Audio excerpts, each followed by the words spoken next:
Hey, I'm Alex Radcliffe from Quack&Co, the channel where everything is 10 minutes less all the time, every time, and this is a conversation around shipping prices. Again, Alex? Yes, again, Alex. Shipping prices.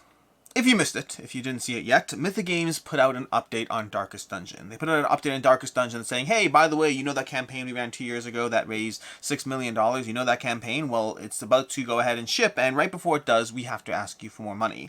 We have to ask you for a not insignificant amount of money, to be clear. A lot of money, and it's a lot of money. It is a lot of money. It's not a small amount of money. I believe for the all-in, if you went all-in, I believe it's like works out to roughly like $70 extra money, extra shipping costs. And right about now, you are either completely ignorant about this whole conversation, you know anything, or you're furious, or you just found out this second and you're about to be furious, or you're very understanding. You could be anywhere in the conversation. And if you've watched my videos, you know that my stance is fairly consistent on this. I don't care who you are as a company. I don't care what situation you're in. I don't care whether I like you, don't like you, any number of different contexts or situations around it. My stance on this has always been consistent. I think it sucks. And I'm sympathetic to everyone involved, including the company, including you, including everything. Doesn't change based on anything. It just continues to suck. Now, it could change in the future. That's always a conversation of at what point do you hit the point where you should have known better. At what point do you hit that? But let's take a step back before we get into that. Let's just go into the general idea. If you're not aware, there has been an ongoing shipping crisis for who knows how long. A shipping crisis that started probably around a year ago and has not fully gone away. It has improved. It has not fully gone away, not by a long shot. Shipping containers that used to cost you 4 to 6K cost you 20K plus, although there are reports of them coming lower, but still, even at lower, you're talking about 12K, even for people who are able to find those situationally. It is definitely messed up. And all companies over the past year and a half have been handling that information differently in different ways. There are companies that have absorbed $400,000 of increased costs. There are companies that have lost tons of money on campaigns. And there are smaller companies that can't afford to make those choices and have had to ask you for more money in different ways. Any number of companies in any number of different ways have had to deal with this situation, and it's never, ever fun. It's why I put out a video, I don't remember what it's called, whatever it is, but I put out a video at one point talking about the nature of the fact that Kickstarter doesn't work well in the state of the unknown. Kickstarter does not work well when you're talking about giant fluctuations, increased costs, changes to any number of different things. Kickstarter works well when it is based on standard things you can expect, standard things you can predict, a lack of changes. Right now, if you missed the update, Mythic Games, they have graphs, they have numbers, they have charts, they have all those things, but what they say is a few things. The first thing they say is that they had these increased costs on prior campaigns, but they kept eating those costs. That's what they say. I have no reason not to believe them. We'll get to that in a second, but they say that they ate the costs up until now because they could, and they are an established company. This is not some situation of a small startup which they can sit there and say, hey, we have no funds, we gotta do what we gotta do. They are an established company, and people have less sympathy for established companies. People have less sympathy for established companies that run multi-million-dollar campaigns based on popular IPs and then come back to you for more money. People understandably, whether you're CMON, whether you're Mythic Games, people understandably have less sympathy for those in those situations. Doesn't mean you shouldn't have some sympathy. It just means that there's understandably less sympathy. You're an established company, you're in this to make money, you tried to make money, you screwed up. Why is that on us? If you made tons of money, do we get a refund? People ask those questions all the time, and they're fair questions to ask. I think the answers are not always as simple or easy as you want, but they're fair questions to ask. So Mythic Games says that they've been subsidizing costs up until now, which again, I believe that. And they said that even here, even now, even with Darkest Dungeon, because one of the questions that they ask kind of in advance of the audience asking the question is, why now? Why are you only saying this now? What happened to the conversation until now? What was going on?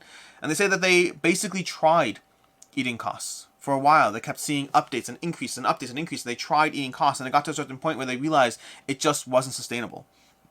The numbers they quote, and I'm just quoting their numbers. I'm not in their boardroom. I'm not on their payroll. I don't know anything about anything. The information I have comes purely from the update. I haven't talked to anyone at Mythic Games. I have no inside line at Mythic Games. I do have contacts at Mythic Games. They just haven't talked to me about this at all. And the information they put in the update is that they are looking at an increase of $1.7 million in increased costs. $1.7 million. And you're like, well, they made $6 million. They can afford that. It's not always so easy. And before you get into the whole how much money they do and don't have, and again, all information I have is from the general public sphere. Nothing I have is from behind their doors. I don't know. I just don't know. But what I can tell you is Mythic Games has let people go recently. Mythic Games has seemed to go through a bit of an upheaval where people have been let go, where they are trying to be more mindful of their books as a company. I do not know the numbers, I do not know how they're doing at all, but I think that they are likely going through a harder time, that maybe all those costs they've subsidized, maybe they've gone to a certain degree to their bottom line, to making it harder for them to function, to operate, to do things the way they once did. And that idea is prevalent in their Kickstarter update as well, where they talk about the fact that in this update, they talk about the fact that they don't really know what the future of Mythic Games is. They might focus more on retail offerings. They might focus more on different types of games. They think there will still be a demand for the unique types of offerings they have brought to the table until now, but they might pivot and change and adjust as a company because what they have been doing clearly does not work in the current Kickstarter landscape. To be very clear, part of what I just said there is from their update. Part of that is my own inserted reading of that update. I just don't want to be like a quote verbatim. It's not a quote verbatim. It's what they said with my interpretation of it to a degree thrown in. And so they're asking for a lot of money. And it's not fun. And it doesn't seem like you have a lot of options. This is not one of those situations where they're like, please give money and those who don't will get your game eventually. It kind of sounds, and this is the one line in their update that I do think was a mistake. I do think was a mistake, is they said, you have your game, you paid for your game, it's your game, it's here in China, and if you want it, then great, and you want to pay for it, then great. If you want to pay for the shipping for it, then great. Otherwise, we will hold it here for you as long as we can. I thought that line was in poor taste. That line, the reality of the situation is what the reality of the situation is, but that line comes across as basically saying, hey, we technically are fulfilling our obligation, and we'll just hold your game until we can't anymore, and then we'll throw it in the garbage because you didn't pay the increased costs. That line was in poor taste, in my opinion. Everything's an opinion. It's all an opinion, all these things. But I think it's hard. I think it's very, very hard because the way I tend to look at these situations is twofold. The first is I think you owe a company nothing. I think you owe any company at all nothing at all in the slightest of any kind. In general. I also think that the reality of the situation is the reality of the situation. What are your options? You want to initiate a credit card chargeback? Go ahead and try that. You want to never back their games again? Go ahead and try that. I think if they're looking at a $1.7 million increase to their costs, I think that they may be sitting there having to make unfortunate choices that no one there is looking forward to. No one there is unaware of the degree of pushback, of lashback. They've all watched the zombicide drama unfold, the whole Marvel Zombies. They've watched any number of different people, both content creators, both non-content creators, attack Marvel Zombies, and I'm sure they're expecting the same treatment here. They've seen it all happen. Why would it be any different now? I think it's hard for them. I think the $700,000 of cost they're absorbing, because their plan, for context, is to absorb $700,000 themselves. Red Hook, the company behind Darkest Dungeon, they're absorbing $100,000, and they're asking the backers to absorb the remaining $1 million, effectively. I think that it's definitely harder on them than it is on us. It's definitely harder on them than it is on you. I'm not saying it's fun. I don't think it's fun to pay an extra $70 you didn't expect to pay.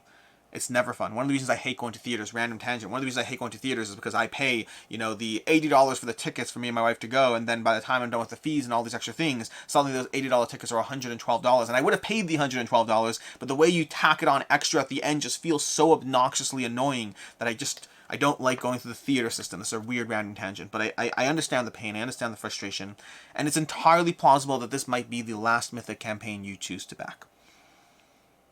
I think for many people it will be. The same way it was for Come On. I think Kickstarter as an ecosystem is going to have to adapt, and companies that have chosen to make difficult choices, and I think they are difficult choices, there will also be fallout for those difficult choices. What you do next is up to you. This video isn't about that. This video is about the fact that this is not Mythic Games alone. There are dozens and dozens of companies undergoing pain, loss, costs, increases, holding your stuff blackmail. Tons of companies are doing this in different ways, and they're not doing it because they want to. They're doing it because it's messy out there, and hard choices sometimes have to be made. Hard choices that will have ramifications for Mythic Games. It will have ramifications for the backers. It will have ramifications for everyone and anyone in the space. It's just hard choices. And that's basically it. If you came here expecting your Kickstarter speed roundup, we'll have that on Friday this week. This week I'm going to knock it over to Friday because I thought this was time sensitive and worth talking about. Plus I haven't filmed the other video yet anyway, so there's that. In any case, and until next time, I'm Alex Radcliffe from Quack&Co, where less time watching means more time playing.